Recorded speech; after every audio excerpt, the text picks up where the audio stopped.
everyone. Big question. So I think the first thing is there must be a deep appreciation for the creative economy, not just as an entertainment platform, but as an economic science and a platform to actually build value. If you think about an economy, right, an economy is essentially a marketplace. It's about taking certain inputs, processing those inputs, creating a marketplace between a person who wants the goods and the person who gives the goods. There's a transaction that happens, it gets enjoyed, and then the rest of the ecosystem participates in that transaction and that outcome. Now, the creative economy is no different. However, we are defined outside of kind of the space of economy and business. And it's partly because I think as creative practitioners, we've always wanted to be anti-establishment and not be seen as part of this aggressive, capitalist, vulgar, system that extracts a lot of value and does a lot of damage to people and planet. But at the same time, when we other ourselves, we also keep ourselves outside of the spaces where value is created. So there's this delicate balance that has to be played between constantly pushing humanity to ask questions, which is what we do as artists, but also building institutions that can participate in the economy. And when we do that and we build that language and those instruments to engage with business, I think we'll do a lot better to getting business to understand our language. Because business fundamentally is there to advance the interests of shareholders, whether it is about profit, planet, or whatever else there may be.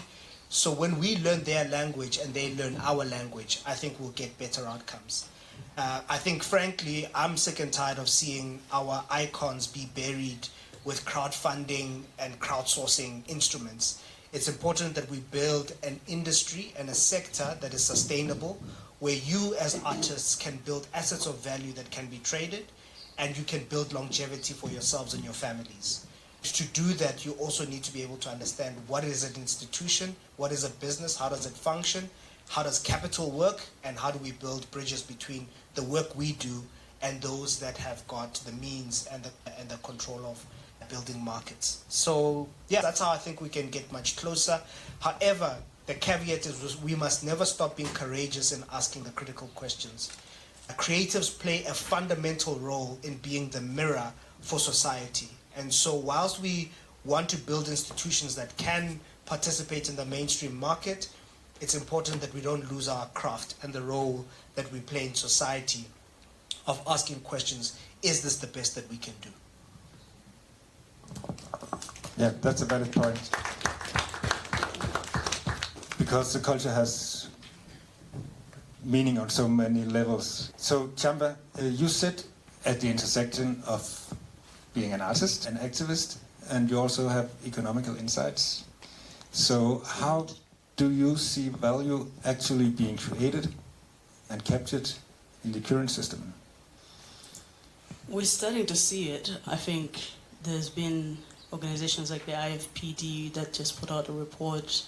We're starting to see more data represented from Spotify reports and other platforms, but I think it's still, that intersection into infrastructure, into governance, is somewhat like we still have so much convincing to do just to share that, yes, there is a creative economy, or some people still don't know its value or how much it exists. And so for me, I think, obviously we gotta make the music, we gotta make the sounds, but I think also that we need to find ways that we really start to capture and start to encourage that research, that narrative, that storytelling around what is the potential impact of the creative economy, around what is already happening. We're seeing, I think Nigeria also just had their first creative economy capture come out 2 years ago. 2024 was the first one that they'd done, just looking at the impact and the growth of Afrobeats and what that's done for their income, which has grown by the creative sector first grew by 145% just in 2024 alone, and then it's continuing to grow at that rapid rate. And yet there's not a lot of that conversation in terms of governance, in terms of how do we strategically encourage this growth that's somewhat started naturally into something that comes with strategy. And so the challenge is that sometimes, and I know there's so much work to do, a lot of times we're thinking of artists, we're thinking of the typical creative industry, which is, the stereotyped. But I think we need to start looking at who are the educators, who are the statisticians, who are the different values that the different role players that also contribute to that narrative into creating what is actually an economic system of creativity. I'd like to contribute to definitely. that. Thank you. So about 15 years ago, when I was launching my agency, 15 and a half years ago, when I was launching my agency as a full-service marketing and communications company, I went to a seminar and I found out that rock and roll music contributes more to the GDP in the UK than coal. And it rocked my world and it changed my approach to business immediately, right? Because understanding your value is inherently the starting point. When you look at my company, which is protected by a legal firm called Edward Nathan Sonnenberg, and Edward Nathan Sonnenberg is in the top 5 legal firms in this country, it's probably the biggest, you should see the size of their floor that looks after IP for all of their big clients. And I realized if we do not know how to look after our intellectual property, ourselves, Brazilians, so many nations that are culturally productive are not able to protect their art, and they invariably end up in situations where they are so appropriated. To this day, we trace so much creative value that is unlocked in South Africa, that is unlocked on the continent, that we will never reclaim if we do not start to understand what our value is. And to your point, there is research that's starting to come up that starts to defend our argument a little bit more. There was work done by Lioness of Africa Foundation around the contribution of women in the economy in terms of ownership, entrepreneurism, what it is that they actually bring in terms of jobs, opportunities, how much money passes through communities before it moves out because of women. And it has changed how women understand the disparity between their value versus men. And this is what creators and creatives, artists, musicians, designers, all need to start doing. It's understanding their value better. Because if you don't, you perpetuate this painful cycle that we're trying to protect for how many years, the appropriation that comes with the work that you do. And I think the devaluing starts in the conversation. When artists contribute to work, it's called like goodwill. Everyone's looking for something to expose you to a bigger market, or whatever the case is, which is right, and it's what every company does. But I think we need to start speaking to these kinds of things, even residencies, really augmenting sovereign cultural exchanges and assets that are owned and ownable, which is a big part of why I support what Rasmus does with the team, is because I see the ownership going back to the artists.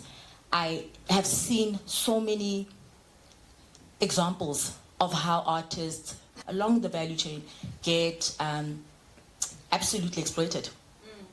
Absolutely exploited. Because if you don't know your numbers, somebody does. And that person is able to take your earnings, your value, your brand image, your voice, your tone, your sass, your vibe, and place themselves and their families in massive generational wealth while you create into a void. And I think we need to start protecting those things by understanding our value. And having served in this industry for a very long time, but also having served on the brand side, where before I launched an agency network, I was working for brands, and brands commission a lot of art, and brands commission a lot of creative work. In fact, historically, sovereigns used to commission the biggest creative work globally, and now it's commissioned by brands, right? That's who's going to showcase people's art. They understand their numbers down to the T. They understand their value. And if you don't understand yours, that first exchange is already where the disparity lies, and that is probably the biggest entity that commissions creative work. So if you don't understand your numbers, if you don't understand your value, if you can't speak to it, it's a danger to every single effort that is being made to reclaim art, reclaim ownership, and it is absolutely just inherent to every conversation that you understand how much you lose if you just create and don't try and take care of the ownership part and making sure that IP is tied into your business in the way IP is tied into every single other business in the world. Thanks. I think what you're saying is very important, that the way artists think of themselves and the value they create, the narrative have to change. But where does that start? How do we do that? Who can take responsibility for this thing happening? And I'd like to throw this out to everybody in the panel. Yeah, so how it starts with you in this room and seeing and taking yourself seriously. So I don't know how much you guys spend time building your craft, which is singing, performing, playing an instrument, but how much do you read about your own industry?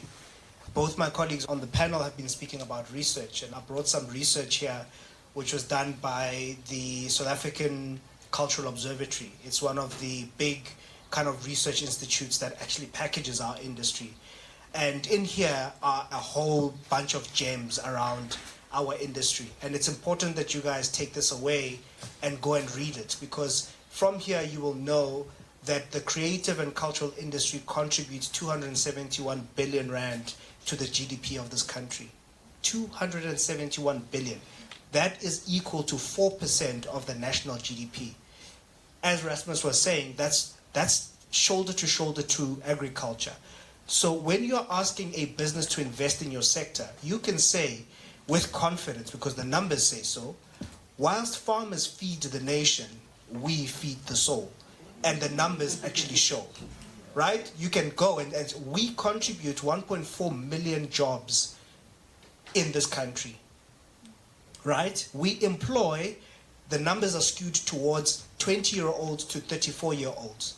And so when you talk about the youth unemployment crisis of this country, the creative economy is actually the strategic platform to enable that, right? When you think strategically about which sectors you should be leaning into, you also need to understand the data. Did you know that post-COVID, the festival and music space has been in decline?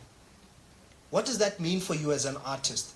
What has been on the increase is film and TV, creativity and design, and services. So if you are not able to write a song for a score for a movie, you're closing yourself outside of the circle of where content is going to come from. You get what I mean?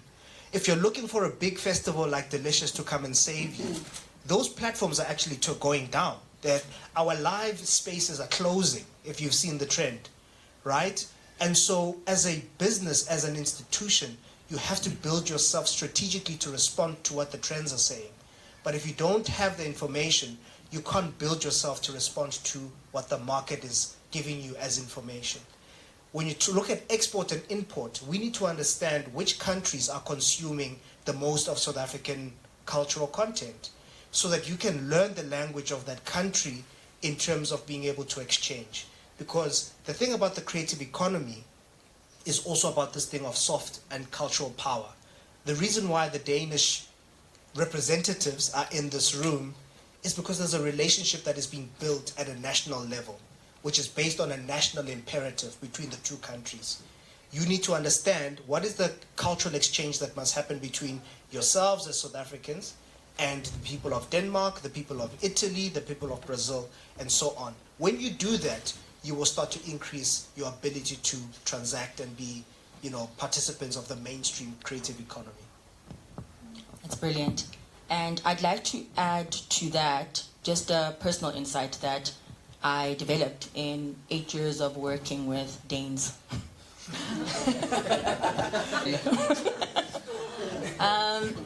Eager. So, as an agency owner, once upon a time, I was moving to Denmark and starting up an agency there. First conversation was in Sweden with Absolute, because I had hours flight, quick contact to the VP of advertising and their chief marketing officer. And I was moving to Denmark because there was a boy. There's a long story.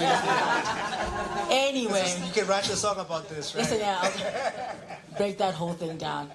But the point is, he was a filmmaker who had spent 5 years in Los Angeles, signed to the Creative Artists Association, and he had just come back home to Denmark, and he was back doing commercials and doing shows there, and he was just really pissy, and he felt like he had almost peaked and then crashed. But through his network, I met a lot of other people in the creative economy in Denmark. I met Chris Klein, who happened to be a lawyer for a union that represented artists for contracts. She then moved on and represented artists for film, directors, etc. within that space. She then went on, and I started studying the union side of how Denmark protects its artists to see how I could delve into some best practice to bring back home here, because we don't have that here. If you are an artist and you don't have a good backbone of support, i.e. solid contacts, legal contacts, you end up being very easy to exploit. And I found it extremely and excessively interesting that your country had developed these institutions that support artists. So I started studying your population, how many artists work within that ecosystem, how many lawyers do you need at the music one, the film one, to protect artists, and to see how I can replicate that model in South Africa. And I've been working on that the last 8 years. I tend to be actuarial when I go down a rabbit hole, and I've been presenting it for a while to the growth and transformation division at Sanlam, who are an insurer, because I want to start building products that protect artists, because artists in our country cannot afford to sustain sometimes things like medical aid, just things that we don't have a support infrastructure around. But the point is, after kind of gleaning these insights, I started to also become a little bit more aware of what the artist's responsibility is in showing up for their own IP and ownership of their art, and making sure that they're informed about the industry, to his point, right? Because you can do all of those things, and if you don't show up at the room level, you're not able to represent yourself well, because half the time, a lot of the artists in last year's rodeo that we did here, a lot of them spoke about how even when you're represented by a massive label, it's still not everything you expected. You thought, now I've signed with the label, career's gonna fly, and you're finding you're deprioritized. We represent artists in our agency. We represent a really big artist who has done music with Chris Brown, done music with Beyonce, done music with Omarion, done music with Usher. And he still struggles at a label level, not because of his insight, but because nobody's prioritizing you in the room.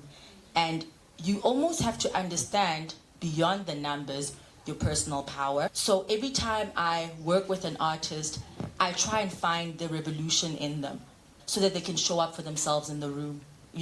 When we're not there to protect you, when something or a deal is happening without the people in your network and all of those different things. Because I find, and I was surprised by how much the role of confidence plays in how it is that you're able to protect yourself in deal making. Because we understand artists when they're performing. I think, that's the bravest person I've ever seen. I'll never go up on stage and do that.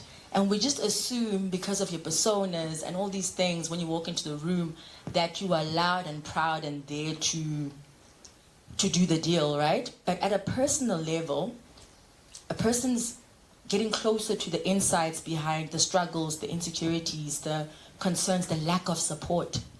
And I really relate to it. I can relate to it just as a woman in business, knowing that 5% of the C-suite is women. There's going to be a lot of doors to break down for me to be able to be taken seriously and own a space when I step into it. And I think something of that can be likened to the journey that an artist will experience. But I think,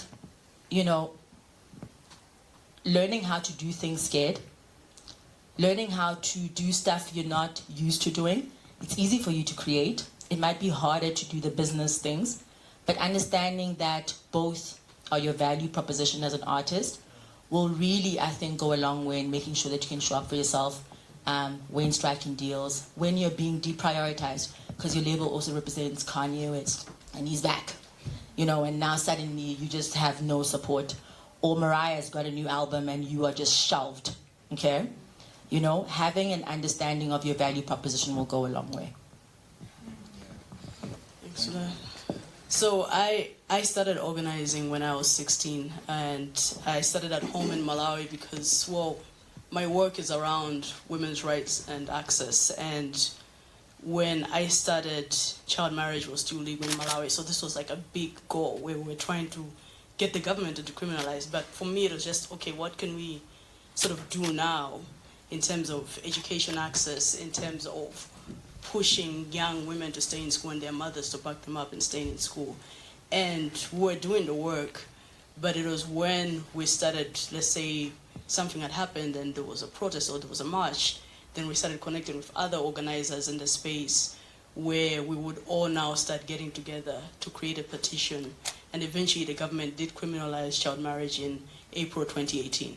But I share this story to say that, you know, right now, like saying creative economy, our responsibility feels so big, like, whoa, we need to change the economy in a way. But I just want to also encourage us to start, you know, just the horizontal, like who's here, who's in the space, what can we do together? I liked how, I think you said something about touching the soul, and you mentioned revolution. What we're trying to do is, you know, yes, we're making our individual songs, we're making our music, but just challenge oneself as we create that, you know, this is beyond us. What we're building, what we're trying to transform, or what we're trying to create is a movement. We want to create a culture, and in creating a culture, it's not only just, yes, the song's about you, it's about you and your lover, but it's also like, what is beyond? What is the spiritual? If you're spiritual, what is it that you're really trying to create within your community? And then also never underestimate the horizontal connections. A lot of us want that big break, but I was really inspired by the cast of Sinners. They've known each other all from college. Like, they're working with their college mates, and they've been putting each other on throughout. And so if we can all just also start to really lock in horizontally and try to build within our communities, within our spaces, it doesn't have to be a big festival, but maybe it's a house party where everyone shows up and you create a stage. But in what small ways can we start a movement? Because a lot of movements, we'd be surprised, start in the living room, and then suddenly now there's a whole festival, there's a whole space. And so just, yeah, really encouraging thinking horizontally towards that as well. Thank you, Chamba. That's so beautiful said, because it aligns with what you're talking about, unionizing artists and creatives, that it starts at this level, also where you're working as a community builder and also as an educator, to create these spaces, so that will eventually end up as institutions or organizations. Looking at the bigger economical picture, and I think we start with you, Rory, where in the value chain do you see the most untapped economical potential? I think there are a lot of numbers, right? There's the report that he referred to, and it taps into so much of what you should do in terms of understanding where and how to unlock value. But I think beyond that, I study cultural movements and tapping and hacking cultural movements for my artists, right? So I'm doing a launch, for example, for Anati. He's one of the artists in our agency, and we're launching his new album called Bushman. I just left the model, the how to launch a new album. It's been in the industry 18 years. I just left the model alone, and I just picked up the case study for Barbie, right? And how Barbie was able to tap into a cultural movement using everything that is CI and everything that is identity, from color to how for months we only saw Margot Robbie and Ryan Gosling, and then suddenly this big reveal that all these features were happening and all this excitement, to studying how many brands were in that movie, how many categories of brands, what is the market cap of that entire project. And when I did that, which is what we do in marketing all the time, we use a case study to benchmark for success. But I find that it's ill used in your industry. So I took that, modeled a campaign around it, and repitched his label to make sure we can enable support at the right levels. Sometimes you just have to hack the system. You don't have to take everything that's served. You have to be revolutionary in the spaces that you're in. You have to take what you naturally are, which is anti-establishment and creative and absolutely finding new ways all the time in your music, in your art, in everything that you do to experience life, and take it even into the business model. And I think now you are doing business on your terms versus on theirs. And in that is a lot of opportunity. So I have developed for the very first time in my life a market cap campaign for an artist within our stable. And it's so gratifying because I don't like following the rules either. And I didn't like just doing the listening parties and I was like, no, what did Barbie do? How did that become a cultural phenom? What did Olivia Dean do? How did she go these last 10 years onto how many award seasons? And studying culture, because always culture eats strategy for breakfast, you know? And tacticians know strategy will eat you up. Marketers know that culture will eat strategy for breakfast. So that is where opportunity is. Hack the system. Use technology. Everything is democratic now. You know, find ways to get your message and tone out there, but make sure when you do show up for that room, it is respected as a valuable contribution. Thank you. Kind of the same question, but from another angle. And maybe if we start with Chamba and move on to you, Tsipoko. So now we talked about the biggest untapped potential, but where is the biggest disconnect between the value created and the actual revenue capture? Where do you see that? I like the other question better. I was so ready for that one. I was like, yo, lay out. Yeah, and then just like, now we're gonna talk. All right, well, okay. We've seen the African music industry is growing at a rate that's 5 times more than the rest of the world globally. But also, we get about 1 to 2% of all the revenue that the music industry makes. And a lot of that is our infrastructures, streams. I mean, a song that has like 1 million plays in Nigeria versus a song that has 1 million plays in the US just generally generates less, according to like what we're paid based on Spotify. But a lot of it is also, I mean, there's infrastructure such as digital access. Yes, a lot of our continent still doesn't have access to the internet, doesn't have access to streaming. I don't get ads in Malawi, so whenever I come here, I'm like, an ad? It's like, what's like the advertising to me? I'm so used to watching YouTube without ads at home. Like, no one even bothers about Malawian YouTube users because, you know, we're still so untapped in that sense of the ad market. So there's the gap with revenue. It's, I guess, a lot of factors, but a lot of it is also very much that infrastructure that we need to build. I think, again, it's not a priority that's been made by maybe our government. I know there's a Minister of Culture here, but a lot of our countries across the continent don't have. Hey, I heard some feelings expressed in the audience. Lots of feelings. Yeah, a lot of feelings. I heard some, yeah. But anyway, I'm just saying that there's still like culture being a ministry is also such a new concept. So there's a lot of that structural gap that we have to keep building to especially allow our revenue to reflect the potential. But again, speaking of our listening value, like the Afro sound, whether it's Amapiano, Afro beats, Afro tech, dominating and slowly starting to take over the global scene, what I think is a missed opportunity or where we're lacking is we know what our sound is, but I don't think we have our visuals. A lot of times I'm very disappointed by some fellow artists where, you know, spend weeks working on their songs and then they're like, all right, we're shooting the video this afternoon, there's zero concept and it's so rushed. And during the pandemic, when there was no festivals, when there was no tours, when only we could rely on streaming, the music industry still grew. Almost every other industry declined. The music industry grew by 8%. And a lot of that was because of a platform that started growing, TikTok. And so, you know, Tyler made music before TikTok, but after the visuals started accompanying her music, after we started telling stories of what we think our sound reflects, how it reflects us, then you started to really see the sell. Like we know what a K-drama looks like, but what does a Malawian drama look like? So I think there's such a huge gap in our visual storytelling, and yes, camera equipment is expensive, and so it's also an access thing, but there's just so much potential of what our industry could even become if we're accompanied with very exciting, rich, culturally just diverse, that really build what we want the image of Africa to be.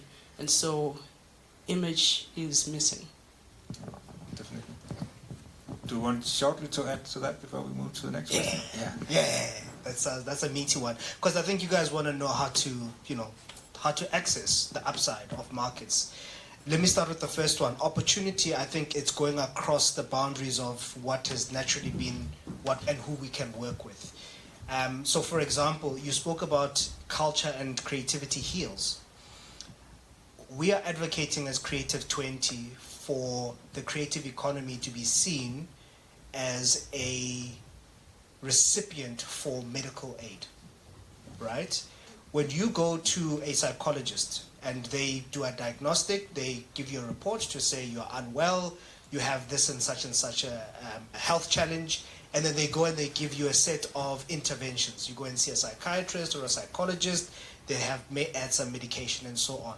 Some of what they do is they say you need to go and play with putty or sensory work or whatever it is. We are trying to bridge the gap between the creative economy and the healthcare space, to say that we know that art heals, we know that creativity heals. Why is it that medical aids cannot see the creative economy as a beneficiary of this very important platform?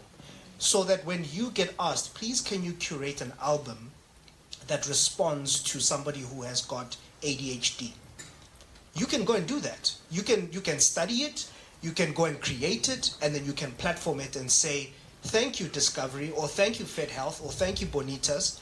I appreciate the opportunity, and here's the product that you had asked for. Why is it that we can't heal the world when we know that we healed the world? When COVID was here, that's exactly what we did. We saved the world from itself. We were the biggest contributors to social stability at a time where humanity was at its highest point of crisis, right? And so imagine what happens when healthcare, just the medical aid space, starts to be able to tap into the creative economy, whether it's visuals, whether it's audio, or whatever other sensory space. You unlock the ability for you to now start getting paychecks from the Discovery. Imagine what that does for your livelihood. That's a massive space. K-pop Demon Hunters. You guys know about them? Right. Who writes music for them? It's not a child. It's not a 12-year-old sitting in a studio writing that stuff. So part of what you guys have to think about is, how do I go upstream or downstream to serve a market that needs my services? The children's space is massive, guys. Peppa Pig, Ben and Holly, all of those spaces are underserved and they are growing at an astronomical pace. Who in South Africa services the market for child-based and early childhood development content? There's not enough of us in that space. My children have to listen to Coco Melon and Peppa Pig when we should be having Temba and Sipo, Prudence and Witumelo, and all of those things, right? So I just wanted you guys to, when we talk opportunity, I want to give you guys practical ways to think about how do you cross the bridge, how do you cross the Rubicon, so that you're not fighting for space with Msaki and with Stogie T and some of the big acts. You understand? We need to make the circle bigger. Who was it who wrote that song? JR, who said make. And then on the challenges space, I think for me it's capital. I think the creative economy needs to be funded. This idea that we need to grow out of nothingness is madness. Like, there's no other economy that functions in that way. And so we need to be able to start presenting a case for creative assets to draw as much funding as any other competitive space, so that we can build the studios, we can build the IP support and the legal support that we need. Otherwise, we're forever going to be crowdfunding and doing startups in the creative economy. We're not going to have big companies that can compete with some of the bigger brands. I just want to validate that very quickly.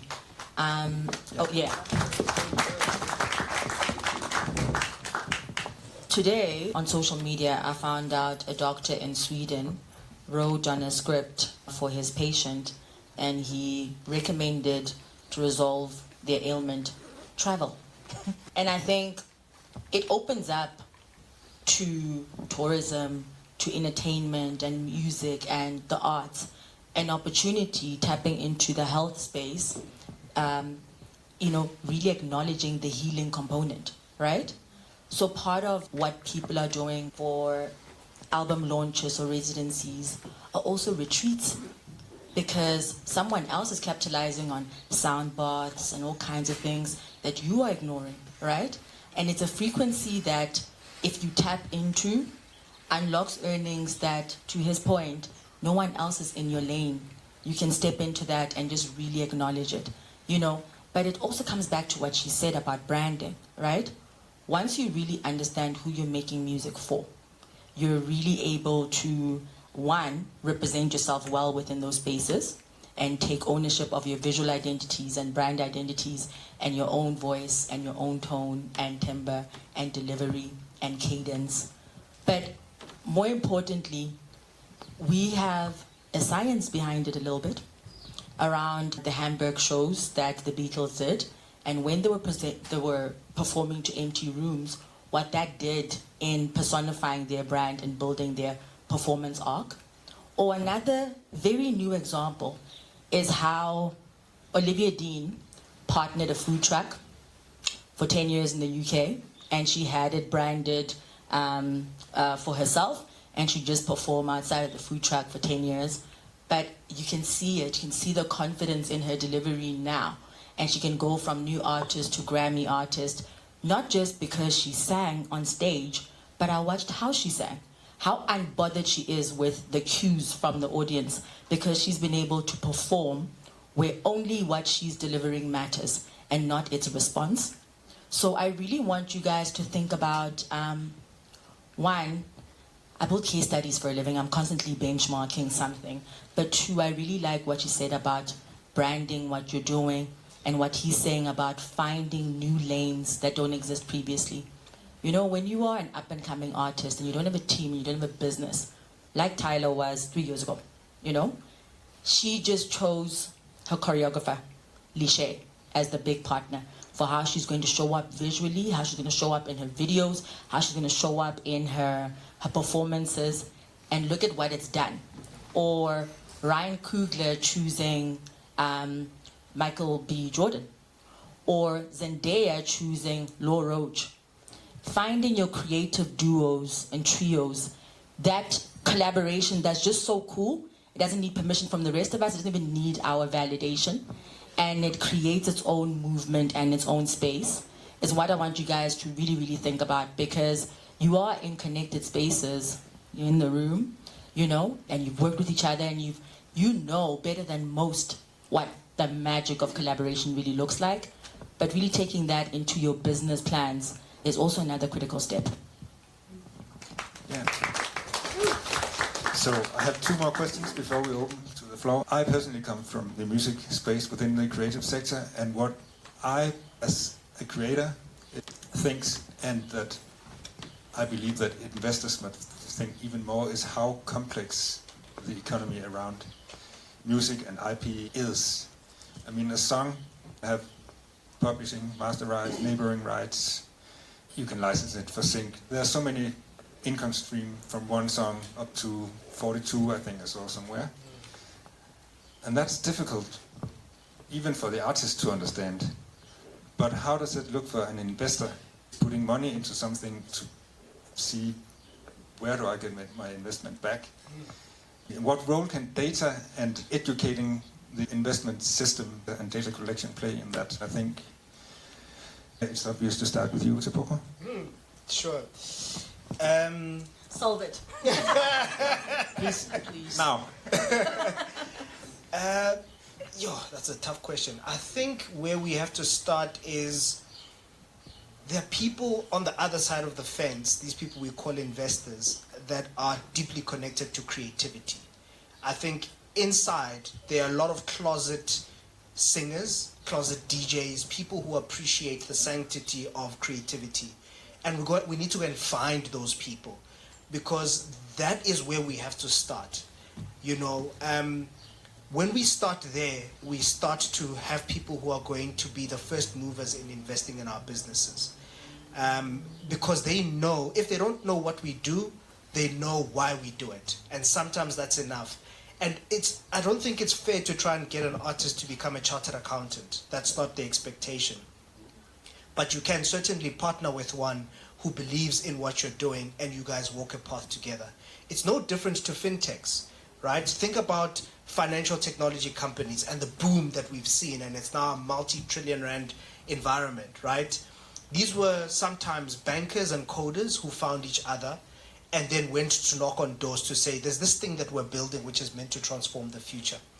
And a lot of the first movers were older men, because they have access to capital, who didn't understand what was being built, but appreciated the passion for changing the way money works in the world. And those are the people that we have to go and find.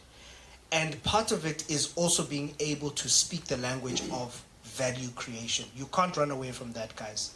If you don't know how an income statement works, how do you price for your talent and time, those are some of the basics that you have to walk into the room with. And then the last thing around data is that, to what Rory said around the democratization of tech, I think we have too much data. The question is, what is that data serving? What is the purpose? What is the story? What is the lane? What is the narrative that you are using that data for? And again, if you're going to build bridges, go find data scientists. They are human beings who listen to music. And you can say, listen, I need you to help me crunch these numbers in this kind of way. And in return, the gig that I have for whatever event, please can you bring you and your partner, and I'll make sure that you guys have got backstage passes for that. So there's this value exchange that can happen for people who believe in what you do. And when you give them access to a world that you have proximity to, that you don't see the full value of, you can start to see their eyes kind of, glisten up. And I think that's the solve, guys. You have to have a story, let the data speak to your vision, and find people around you who can help you in the early stages whilst you're trying to build. And they are there. You just have to walk across and be confident enough to tell the story of your vision. Yeah, thank you. That was an interesting point, that actually it's not the data as much as the person that you're communicating with. That's interesting. Sorry, I just want to jump in right there. Okay, sure. Because otherwise I won't sleep tonight. So the first time I tried to do a deal with an investor, I experienced a complete hostile takeover. And I had to fight back for my equity down the line.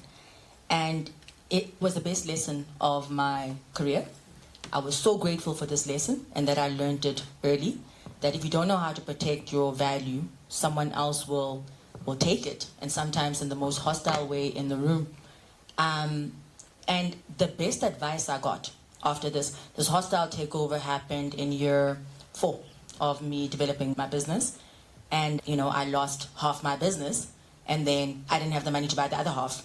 And then I had to erode my own value down to a 0 valuation. And those who know how hectic that is, in order to fight back for my value, i.e. Taylor Swift remaking her music so the old doesn't have any value at all. And it's a very big sacrifice when we do things like that, and you don't want to learn that the hard way.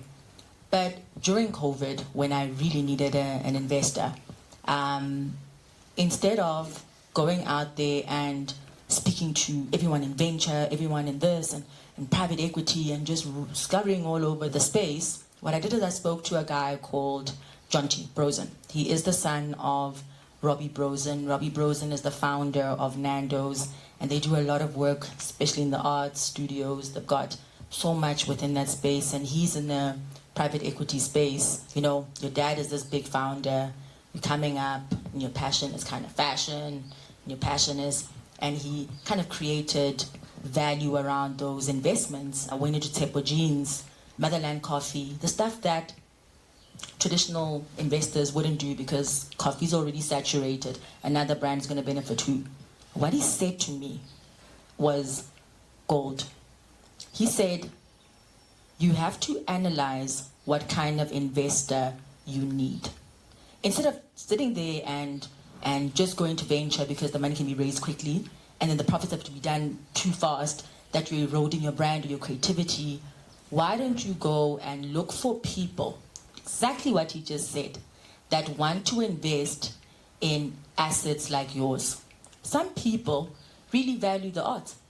Someone who has the capital has done an early exit, for example, something Silicon Valley, which is exactly the partnership of a creator with an actuary, a creator with an investor. That's the entirety of the model of Silicon Valley. I'm sure we're all not sitting here thinking that Jeff Bezos is a deep literature lover and that's how he ended up starting up Amazon. He just saw opportunity and partnered people who were operating within that space. And I think this is such a critical thing around what's possible to unlock when we say it all the time in the creative space, find your tribe, but you have to know what you're actively looking for. What kind of person invests in my piece or my project? What kind of investment would suit me? What am I willing to give up? When you've had all of those conversations before you're in the room, you're really able to navigate the conversation. I just wanted to add that to what he just said.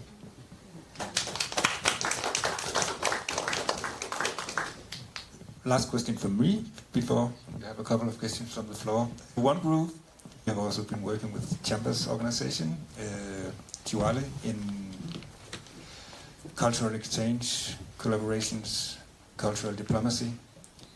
What role does that exchange and that cultural diplomacy play in opening markets and creating new opportunities? And I think we'll start with you, Chamber.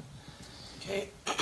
I also did have some thoughts on the past question, Oh, so please. I will take Yeah, you so on, do that, and then because I also won't be able jump to speak. this. But no, Yeah. I just also want, I think we heard from sort of like the venture side, but as a funder in the non-profit space, and also as someone who's done fundraising in the non-profit space, as you know, that tribe, for me, those are numbers, those are impact numbers of people who will be employed by what you are creating. And so I just wanted to say, you know, it might look overwhelming, like, yeah, all of these people, now we have to tell the story. But actually, we're interested in the numbers, that this is going to reach all of these people. These are all the jobs. These are all of the beneficiaries. And so, for me, those are exciting numbers. Those are exciting different impact, and direct and indirect impact that your work might be doing. And then what was this question? Yeah. Cultural diplomacy. Yeah, that was how cultural diplomacy can open new markets. Yeah, no, definitely. And I, especially as a musician from Malawi, you know, we're one of the world's poorest countries, and so even just in terms of listenership, the access, which would be like streams, can be quite small for us, for our artists. But we see once we start creating bridges, we're seeing a lot of collaborations between like Malawian and Zambian artists, Malawian and Zimbabwean artists. And so then each artist is winning because you're exposing each other to varied audiences. And then also it's encouraging for, you know, I know the Danish embassy is here officially or unofficially, but it's encouraging for, again, in the fundraising space, especially for me coming from the nonprofit end, being able to also share those bilateral partnerships that our work is doing, that, oh, you know, now the Malawian sound is going to Denmark, or now the Malawian sound is here. It allows access to cultural funds, to cultural opportunities, to partnerships, to businesses, maybe to partners. Then you also have a wider story to tell, just in terms of your reach and your access. And also there's the tourism angle that a lot of sometimes is there, but I don't think we pull in the tourism aspect of what sound, music, creativity can do also for economies. So yeah, a lot around just the bridging of access. That's something I've actually also been thinking about, because we have some touring artists here. I mean, what they experience in South Africa, and they are blown away. All people from Denmark were supposed to experience. So there's definitely a potential for cultural tourism that is very untapped. Yeah, I think the intersection of the creative and tourism sectors is a massive one that we definitely need to double down on. I was just reading a page here that talks about export. Our top export partner is the US, Mexico, and Canada, and we do about 303 million rands worth of export. Why is this important? You guys know what's happening geopolitically between South Africa and the US. The next partner is the EU, and after that is the rest of SADC. we're a net importer of Chinese creative assets. Why that's important is it's always important to know why the world is set up the way it is and which relationships you need to build. If you are going to be allergic to the idea of building relationships with artists and people in the creative economy in the United States, you're going to struggle.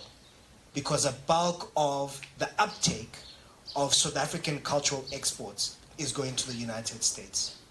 So that's one thing for you to understand so that you know where to play. But there's something also fundamentally important outside of the numbers, and that is, what is your role in what is happening in the global psychology? You guys know that there's deep fragmentation. So part of the work that we need to do and where we need to export our cultural talent is in making sure that we start transforming what the world looks like. It's to the point that you raised earlier on. That revolutionary mindset, let's bring the world back to itself, because the world is falling apart. Capitalism is failing, wars are failing, the idea that the world is run by men is failing.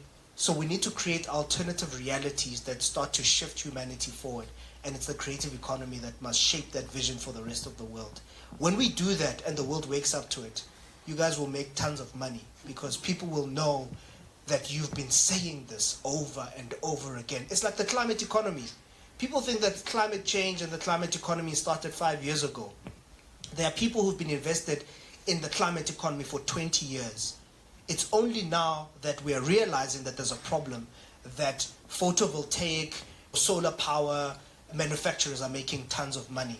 But if you can anticipate where the world is going and you can invest now to respond to that, you will take the upside for being a leader in that way. Do you guys get what I mean?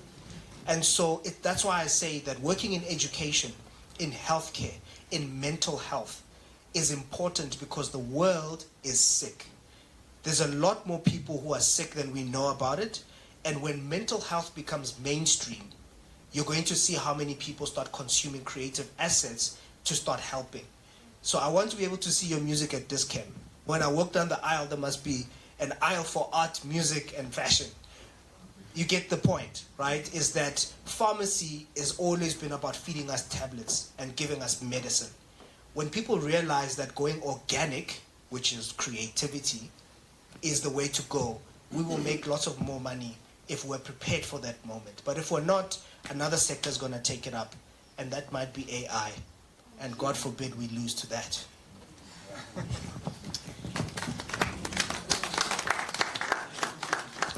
You ain't never told a lie. Preach. Yeah. So that's scary, right? Hot on the heels of your talent, your creativity is AI artists that are converting, following faster than you guys can, because they don't need a makeup, photographer, videographer, just self-creating. And it's crazy. But for me, I operate in South Africa, in the most untransformed industry in the country. Our country has, over the last 30 years, been trying to create transformation and transformation opportunities and a transformation agenda, an agenda that has been ill-used politically by the US most recently. You guys are aware of that. I'll leave that alone. But about 98% of creative work in our country goes to network agencies, massive oligarchs that own everything from a satellite to Nokia to massive agency networks.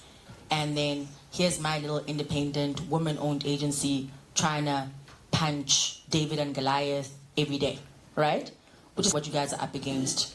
You, your studio, your creativity, punching heavily against AI and what's coming, which is the disruption of your industry, as if you were winning to begin with. Do you know what I mean? So I know all about the unfair fight when I say how I have survived it is through generosity. And generosity is established in South Africa through a principle called Ubuntu. I am because you are. And that fundamentally is what a cultural exchange program is, right? I see you, you see me. I understand you, you understand me. I'm learning about you, you're learning about me. And in that diversity, creating asset pools. I think the opportunity is to take these asset pools and create more infrastructure around them, and to also see the confluence of where you are in relation to it. So I started realizing that in the last 15 and a half years, because I work in an exploited industry, what one account is to a network agency in terms of revenue is about 30 for me, right? As a result, I've worked on just under 300 brands in the last 15 and a half years, which would represent a lot of wealth. It doesn't. However, it represented the understanding of 300 brands or industries at any time in real time. And when I applied myself to this and I looked at my clients within a resort or entertainment space, like a Club Med, or in the resort space like a Piermont, Tour, casino, hotel, and resort business, and I looked at resort models and their relationships with artists and actually putting out music. When as a little girl, the first time I found out that you could learn how to dance at a resort was Dirty Dancing. And there goes Jennifer and Patrick Swayze teaching me in my nostalgia that a resort business is where you go and there's an artist, where you can learn how to dance, where you can watch a show, where you can do this. So as I got clients within that space, I started thinking, I will never have enough artists if I only pitch people I know. And I have to tap into residencies and people who are creating at a much bigger level so that I can actually absorb all of that art within programs on our properties or with our clients. And that led me to a program called Ubuntu Exchange, which is exactly that, showing up for all and any residencies and partnering them to resort businesses so that artists have spaces to perform and artists have spaces, because I learned going to a resort that they really need artists, but they don't really go out and get them because they think they need Celine Dion and they can't afford it and they give up and they focus on putting out digital ads, right? And someone has to be there to say, here is all this culture untapped, and here's who's farming it, and here's who's curating it, and here's who's creating opportunities around it. So I started this thing, I started speaking to more embassies than I can keep up with in order to actually get residencies at scale and bring them into resort businesses in our country, so we've got wonderful performance spaces and opportunities. But that's how much I believe in what you're doing and the likes of programs like AmaGroove. That's how much I believe in the creative economy. I've only taken a bet on the creative economy for the last 15 and a half years. That's how I became an awarded marketer in my corporate years, is by partnering artists throughout my campaigns. And I want to tell you, it's okay to be in the unfair fight, because you just hack it, David and Goliath it, and who knows, anything can happen.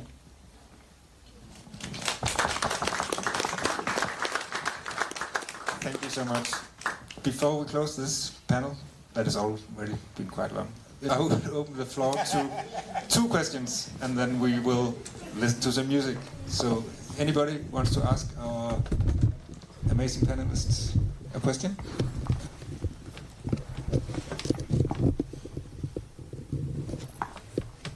I don't make music, but I play music as a DJ, and I curate event spaces in South Africa, but they niche to the LGBTQI community.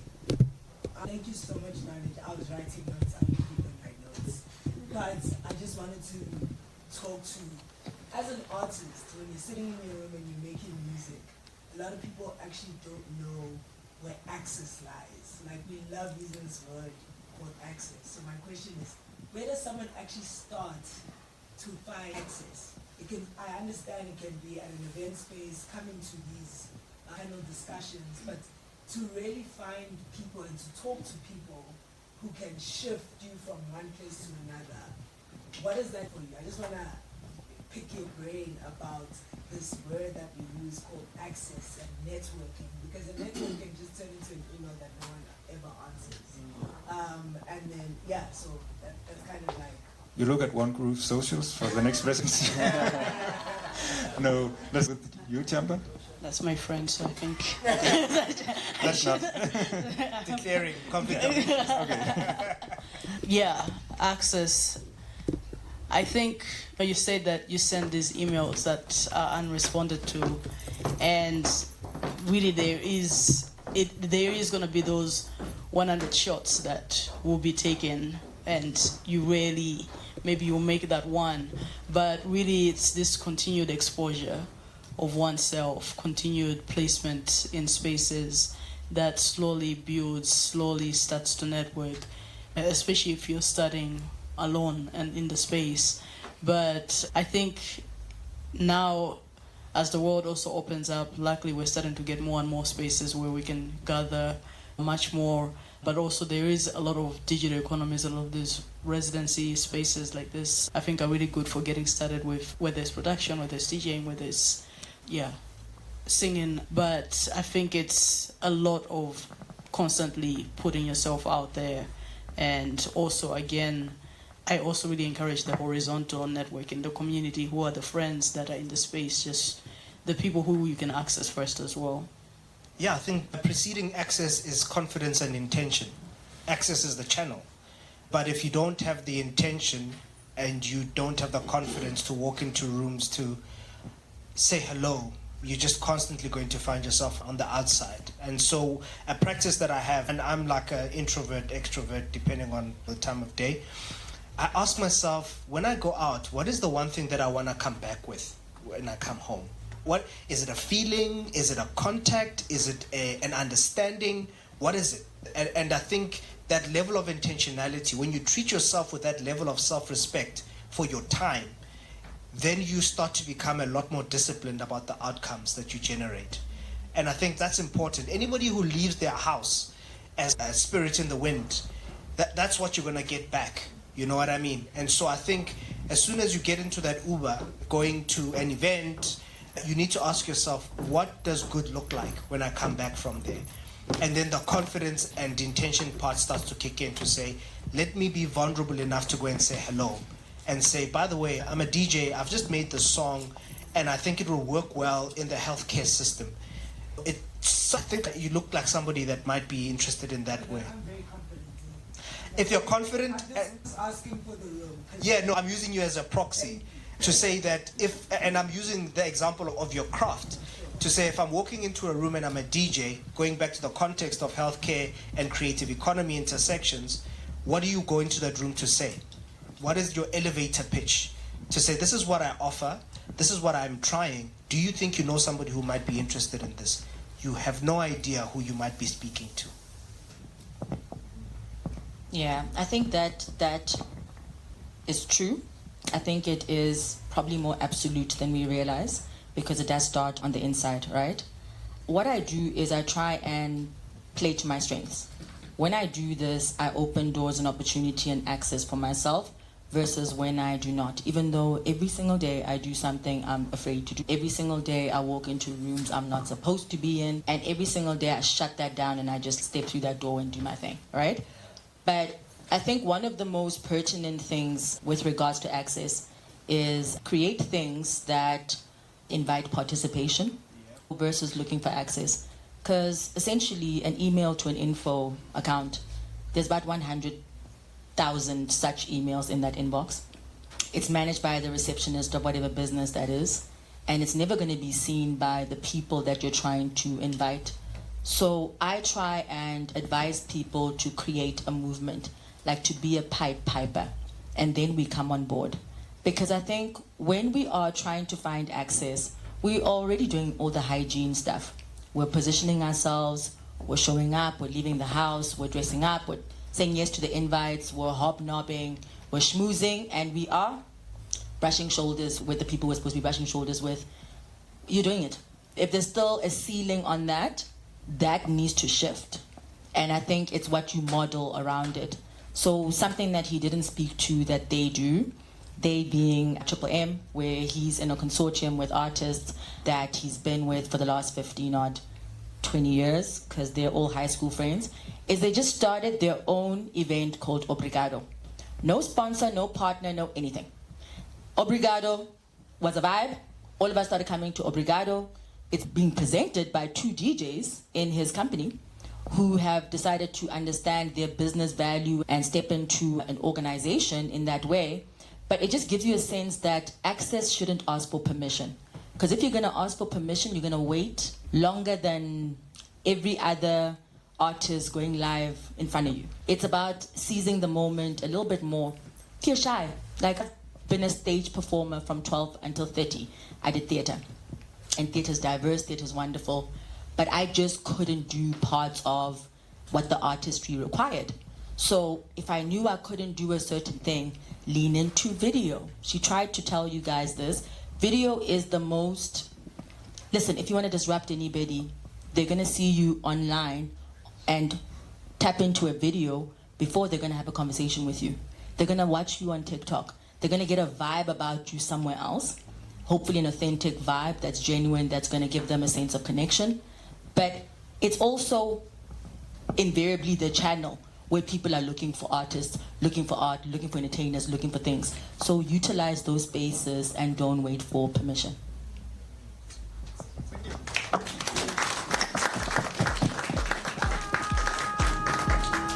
That was the closing of the panel. Thank you. Give a massive hand to the Bright Minds. I'm so happy to have this conversation in this